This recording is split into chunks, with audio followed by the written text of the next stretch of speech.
সময়টা ছিল ভোর 5টা, কিন্তু মোবাইলের অ্যালার্মটা আমি দিয়েছিলাম 4:30-র সময়। কিন্তু হঠাৎ করে ঘুম ভেঙে যখন মোবাইলটা দেখি বাজে তখন 5টা। তাই ঝটপট করে বেরোনোর চেষ্টা করছিলাম, কারণ সকাল 6:15-য় আমাদেরকে কালো হিরে খুঁজতে যেতে হবে। কালো হিরে মানে ভাববেন না যে আমরা কয়লা খুঁজতে গিয়ে কালো হিরে পেয়ে যাব। এই কালো হিরে মানে ব্ল্যাক ডায়মন্ড এক্সপ্রেস। তাই ঝটপট করে বেরিয়ে পড়ে বাসটা পেয়ে গেলাম 12C/1। তারপর ব্যাস খেলা শেষ। সকালবেলায় রাস্তায় খুব কম লোকজন, খুব কম গাড়ি, একদম হুড়হুড় করে আমাদেরকে পৌঁছে দিল হাওড়া স্টেশনে। স্টেশনে ঢুকতে না ঢুকতেই দেখি কালো হিরে, আর সেই কালো হিরে গুড়াবার জন্য এত মানুষের ভিড়। আমি তো প্রথমে ভয় পেয়ে গেছিলাম, কিন্তু কৃষ্ণের দয়ায় পট করে আমি উঠে পড়ে পট করে সিটটা পেয়ে গেলাম, আর 6:18-তে ছেড়ে দিল আমাদের ট্রেন। আরে এ কি সূর্যি মামা, তুমিও কি আমাদের সঙ্গে যাবে নাকি? আচ্ছা, এই গাছপালাগুলো দেখুন, আমাদের সঙ্গেই যেন ছাড়ছিল না। আচ্ছা ঠিক আছে, এইভাবে কি কখনো ট্রেন থেকে উঁকি মেরে দেখেছেন ট্রেনটা কতটা বাঁকে? আমার তো দেখে খুব মজা লাগছিল। আপনারা এরকম দুষ্টুমি করেন নাকি? তবে যদিও করে থাকেন, করবেন না। সকালে এক গ্লাস ছাতুর শরবত খেয়ে বেরিয়েছিলাম, আর খুব খিদে পাচ্ছিল। তাই দেখতে দেখতে ভাবছিলাম কি খাওয়া যায়। হঠাৎ করে দেখি একজন কাকু 4টে ইডলি মাত্র 20 টাকায় বিক্রি করছিল। সত্যি বলছি, ইডলিগুলো খেতে কিন্তু খুব দারুণ ছিল। সকালবেলা এই ধরনের প্রোবায়োটিক ফুড নাকি স্বাস্থ্যের পক্ষে খুবই ভালো। ব্যাঙ্গালোর থেকে শিখেছিলাম। কতটা ভালো কতটা খারাপ সে তো সময়ের অপেক্ষা।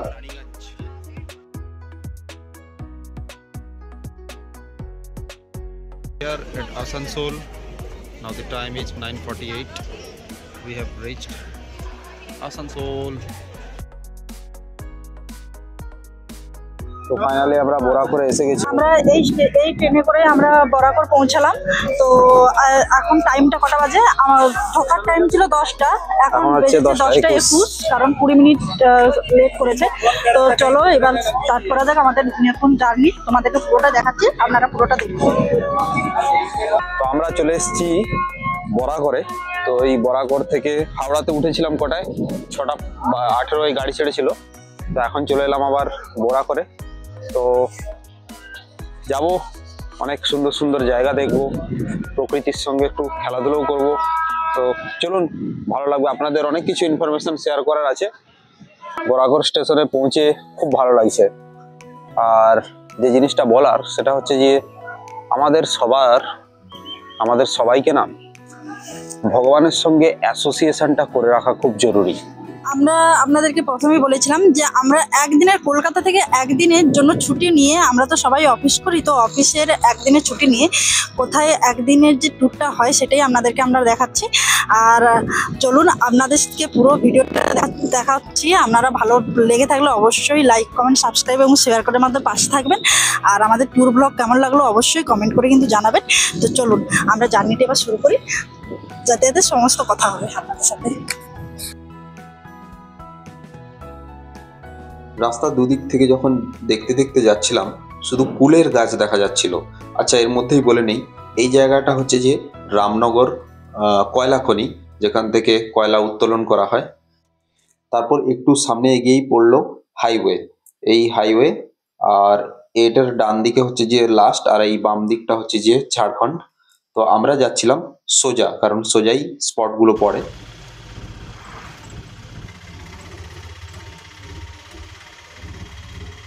তো আমরা এসে গেছি এখন জনকল্যাণেশ্বরী মন্দির। তো এটার খুবই নামডাক আছে, এবং আমরাও ভগবানের কাছে যেতে আমাদেরও খুব ভালো লাগে। তো এসে গেছি যখন, পুরোটাই দেখে নেবো, দেখে আপনাদেরকে বলবো কিভাবে কি হলো। তো চলুন ভেতরটা দেখা যাক, অ্যাম্বিয়েন্সটা কেমন। হ্যাঁ গাইস, আমরা চলে এসেছি কল্যাণেশ্বরী মন্দিরে, দুজনেই দেখতে পাচ্ছেন। তো যেহেতু শুনেছি যে কল্যাণেশ্বরী মন্দির হচ্ছে খুব জাগ্রত একটা কালী ঠাকুর। আর এইখানে মানুষ কেন আসে, বিশেষ করে বিবাহিত মেয়েরা আসে এই কারণে, কারণ নাকি এখানে যাদের নাকি ছেলে মেয়ে হয়নি, মানে সন্তান যাদের হয়নি, তারা সন্তানের জন্য এখানে নাকি ঠাকুরকে নাকি প্রে করলে সন্তান হওয়ার সম্ভাবনা থাকে 100%। তো এই জন্য মানুষ এখানে বিবাহিত স্ত্রীরা ভালোভাবেই আছে। তো চলুন দেখা যাক, আমরা মন্দিরের ভেতরে যাচ্ছি। তো চলুন দেখা যাক, মায়ের কাছে একটু প্রার্থনা করা যাক।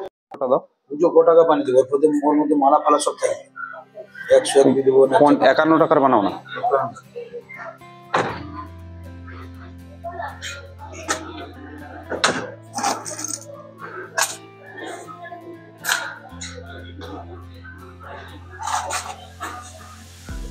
তো আমরা কল্যাণেশ্বরী মায়ের মন্দিরে ওখানে পূজা দিতে যাব, তো তার জন্য কিছু প্রসাদ নিয়ে নিচ্ছি। আর এখানে কাকু বললো যে জুতার পুতো সব খুলে রাখা যায়, তো যেখানে নেবেন সেখানে খুলতে পারবেন, এটা এমন কিছু নয়। তো আমরা প্রসাদ নিয়ে নিয়েছি, এবার যাবো ভেতরের দিকে। জয় মা, চলো। পুজোর দালান এবার আমরা যাচ্ছি মন্দিরের দিকে ভিতরে। তো সবসময় মনে রাখবেন ভগবানের সঙ্গে অ্যাসোসিয়েশনটাই হচ্ছে যে মন্দিরে আসার মূল উদ্দেশ্য। একদমই তাই। তো মানুষ কেন মন্দিরে যায়, আগে এই চিন্তা ভাবনাটা বদলাতে হবে।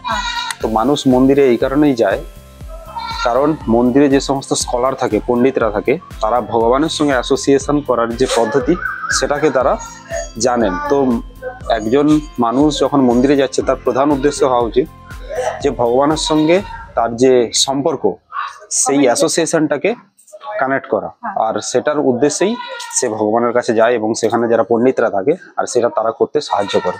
So this should be your motto while visiting temples. So let's get in.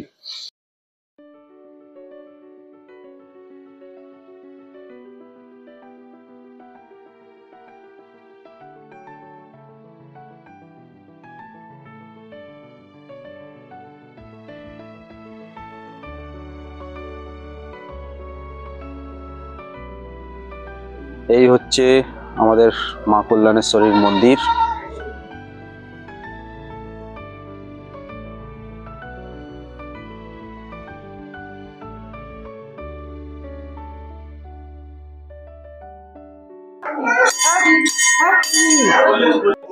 তো এই হচ্ছে কল্যাণেশ্বরী মন্দির, ভিতরে গেছিলাম, মাকে প্রাণ করে ডেকে এলাম, আর আমরা আবার একটু পুজোও দিলাম। ঠিক আছে, তো খুবই ভালো, আজকে ভিড় অনেক কম, তো যথেষ্ট ভালো একটা জায়গা, খুব মনোরম পরিবেশ। চলুন আস্তে আস্তে বেরোনো যাক এখান থেকে, আমরা আবার একটা নতুন ডেস্টিনেশনে যাচ্ছি। আবার একটা নতুন ডেস্টিনেশনে যাবো এখান থেকে।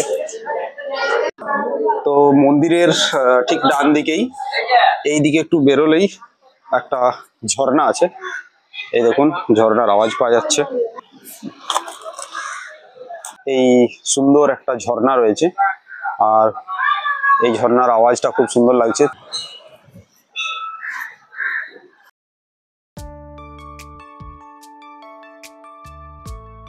তো এটা হচ্ছে যে ভান্ডার পাহাড়, অনেক ছোটবেলায় এসেছিলাম, এখন আর মনে নেই। আমরা নেক্সটে চলে এলাম, ও বললোই ভান্ডার পাহাড়, একদম ওপরে শিব মন্দির আছে। তবে এখানে সিঁড়ি কিন্তু 306টা সিঁড়ি, 306টা সিঁড়ি পার করলে তবেই মন্দির উঠে যায়। এখন অবধি তো 25টাও হয়নি। হ্যাঁ, একটা কথা, একটা জিনিস আমি লিঙ্ক করলাম এখন, হ্যাঁ, সেটা হচ্ছে যে আপনাদের সঙ্গে শেয়ার করে আপনাদেরও খুব ভালো লাগবে। মহাদেব যেখানে যেখানেই আছে খুব খাটায়। হ্যাঁ, হ্যাঁ, বদ্রীনাথ, তারপরে কেদারনাথ, তারপরে কৈলাস, যেখানে যেখানেই মহাদেব আছে আপনি দেখবেন, আপনি কিন্তু সহজে তার কাছে পৌঁছাতে পারবেন। সো এটা কোথাও না কোথাও, এটা কোথাও না কোথাও একটা মানে হয়ে গেছে। মানে ব্যাপারটা কি, আপনাদের সঙ্গে আরো একটা জিনিস ক্লিয়ারলি আপনাদেরকে জানাই।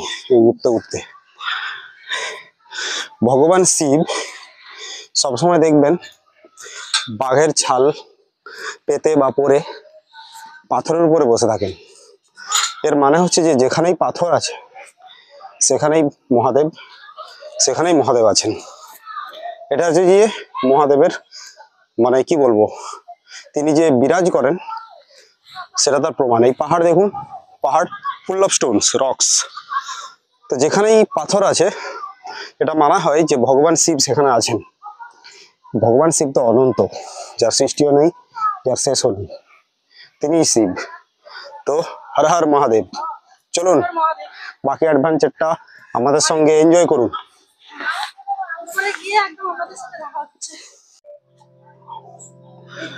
প্রকৃতির সঙ্গে মিশে যাওয়ার সে কি যে আনন্দ আপনাদেরকে বলে বোঝাতে পারবো না।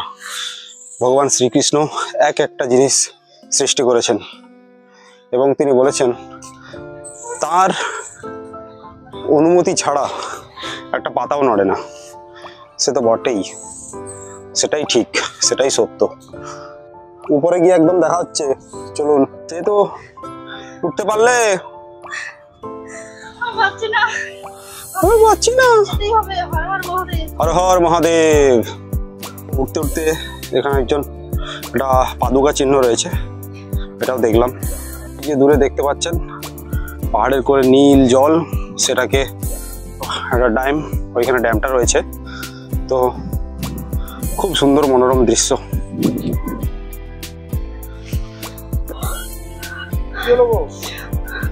আরে 306টা সিঁড়ি, ও হাঁপিয়ে গেছি। হ্যাঁ, ও কি খাড়া, হর হর মহাদেব, কি খাড়াই সিঁড়ি একদম পাহাড়ের উপরে। বাবারে এই ভাবে একটা সব থেকে ভারী। দেখতে দেখতে আমরা চলে এলাম ভান্ডার পাহাড়ে। আলটিমেটলি আমরা পৌঁছে গেলাম ভান্ডার পাহাড়ে। হ্যাঁ, সিঁড়িগুলো পার করে আমরা উপরে একদম শিব মন্দিরের কাছে চলে এসেছি। এবার মন্দিরটা দর্শন করব। Wow, this is the scenic beauty we are witnessing directly from Bhandar Pahad.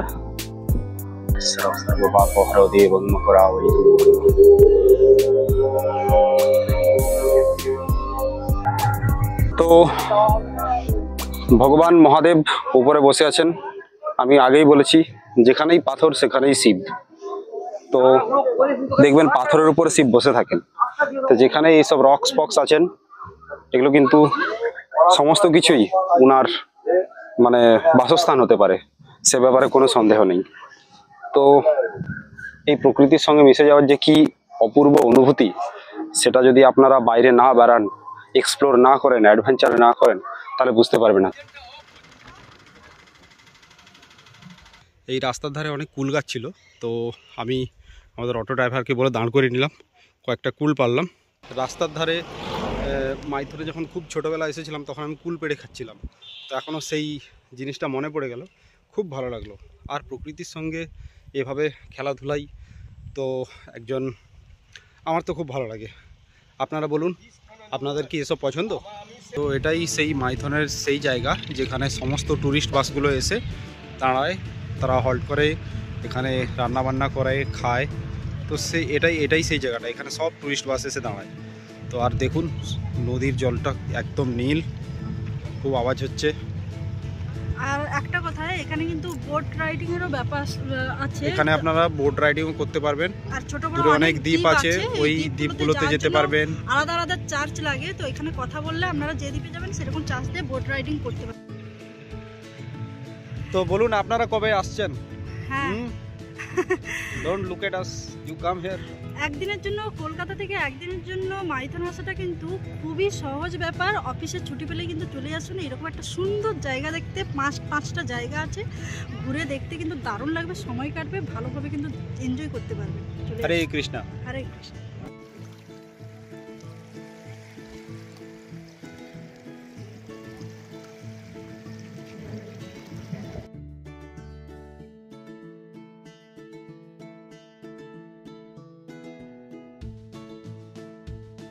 তো আমরা এখন চলে এসেছি মাইথন ড্যামে।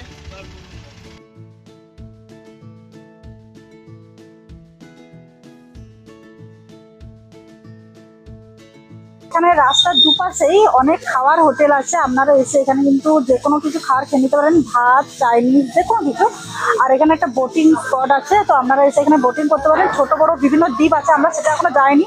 আমরা আগে একটু খাবার দাবার খেতে চলে এসেছি, কারণ অনেকটা বেলা হয়ে গেছে, তো খিদেও খাচ্ছে।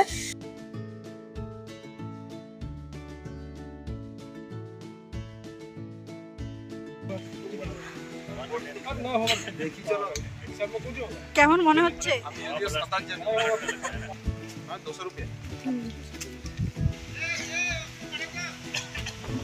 তো আমরা যাচ্ছি বোটিং করতে। সুইমিং জ্যাকেট অলরেডি পরে নিয়েছি, তো চলো। তো যে জিনিসটা শেয়ার করার সেটা হচ্ছে যে শেয়ার করে নেবেন, শেয়ার করে নিলে টাকাটা কম লাগবে। একটা বোট বুকিং করতে 600 টাকা লাগে, শেয়ার করে নিলে পার হেড 100 টাকা করে হয়ে যায়। তো আমরা শেয়ার করে নিলাম পার হেড 100 টাকা করে।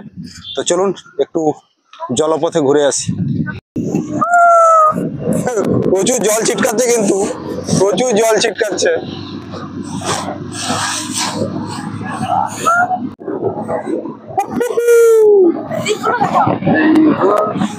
ওইটা হচ্ছে চামচ দ্বীপ বা উল্টা এটা ছোট দ্বীপ, এটা বড় চামচ দ্বীপ। ওটা ছোট দ্বীপ। ও কি স্পিড! ও হো হো। দারুণ মজা। দারুণ মজা, দারুণ।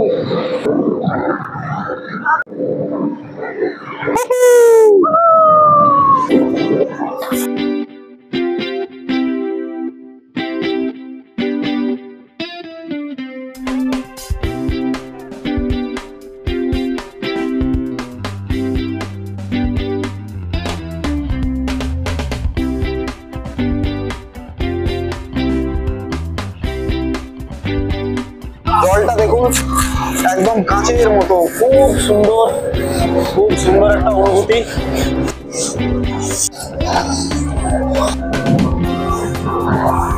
খুব খুব একটা মনোরম জার্নি, আপনারা এসে করবেন। তবে যেটা বললাম, শেয়ার করে করার চেষ্টা করবেন, তাতে কষ্ট একটু কম হবে। তো খুব সুন্দর, পুরো ব্লগটা দেখবেন। আর অবশ্যই আপনারা কিন্তু আসবেন, আসলে খুব ভালো লাগবে। চলুন। তো এটাই বোটিং ঘাট, এই হলো বোটিং ঘাট। আর তার অপোজিটেই রয়েছে এই মিলেনিয়াম পার্কের রাস্তা। ইনফরমেশন শেয়ার করে দিই। তো এইখানে এলে এই মিলেনিয়াম পার্কের ভিতরেই একদম সম্মুখেই শৌচালয় আছে, তো সেটা আপনারা ইউজ করতে পারবেন। মিলেনিয়াম পার্কটা খুব একটা বেশি যে ডেকোরেটেড এমন কিছু নয়, জাস্ট কিছু বসার জায়গা আছে আর পিকনিক স্পট টাইপের আর কি। लेकिन एक सेकेंड, ये कौन सा भगवान है भाई? अगर आपको पता है तो कमेंट करके बताओ। তো বন্ধুরা, এই ছিল আমাদের কলকাতা থেকে মাইথন আসার একদিনের পুরো ট্যুর। আর আপনারা দেখলেন পুরো ভিডিওটা, কেমন লাগলো কমেন্ট করে তো জানাতে বলেছি, এবং সাবস্ক্রাইব করে পাশে থাকবেন। আবার আপনাদেরকে আমরা একদিনের আবার একটা ডেস্টিনেশনে নিয়ে যাব, সেটাও আপনারা পাশে থেকে দেখবেন। আপনারাও এরকমভাবে চাইলে খুবই অল্প খরচে একদিনের ট্যুরে আপনারা আসতে পারেন, এবং পুরো ডিটেলসটা আমরা দিয়ে দিচ্ছি, কত খরচ হলো না হলো। আর হ্যাঁ, আরেকটা জিনিস আপনাদেরকে জানিয়ে রাখি, তো এখানে স্টেশন থেকে নামার পরে আপনি কোন গাড়িতে যাবেন, কত টাকা খরচ, কি গাড়িতে উঠলে অনেকটা লো বাজেটে কিভাবে আমরা এতগুলো সাইট সিন দেখতে পারবো, তো সেই গাড়ির নাম্বারও এবং কাকুর নামও আমরা দিয়ে দিলাম। তো বন্ধুরা, পাশে থাকুন, সাপোর্ট করুন, ভালোবাসুন। আপনারাও ভালো থাকুন, সুস্থ থাকুন। টাটা, দেখা হচ্ছে নেক্সট ভিডিওতে।